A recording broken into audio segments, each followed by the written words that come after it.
மங்கள பட்டினில் மணக்கோலம் விவாகா வழங்கும் சுபமுகூர்த்த பட்டு தி Chennai silk, D நகர், வேளச்சேரி, குரோம்பேட் மற்றும் திருவள்ளூர். இந்த மாநாட்டிற்கு லட்சக்கணக்கான தொண்டர்கள் பங்கேற்பார்கள் என்று எதிர்பார்க்கப்பட்டது. தற்போது வரை தொண்டர்களின் வரவேற்பு எப்படி இருக்கு, அது தொடர்பா பேசலாம்.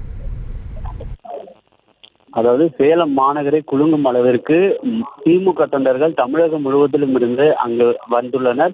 குறிப்பாக நேற்றிலிருந்தே சேலத்தில் பரபரப்பாக காட்சி அளிக்கக்கூடிய ஒரு நிலைதான் இருக்கிறது. ஏனென்றால் அவ்வளவு கூட்டம் சேலத்தில் அங்கு குழுமியுள்ளனர். திமுகவினர் ஒட்டுமொத்தமாக அங்க மாநாட்டிற்கு திரண்டு வந்துள்ளனர். இதற்காக கலந்து கொள்ளுமாறு முதலமைச்சர் ஸ்டாலினும் அமைச்சர் உதயநிதி ஸ்டாலினும் அழைப்பு விடுத்திருந்தனர்.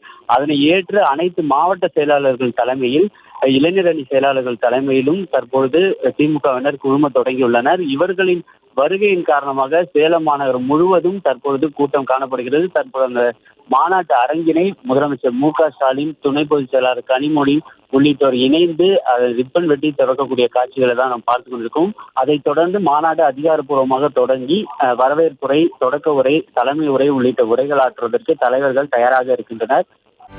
செய்திகளை உடனுக்குடனும் துல்லியமாகவும் தெரிந்து கொள்ள சப்ஸ்கிரைப் பண்ணுங்க.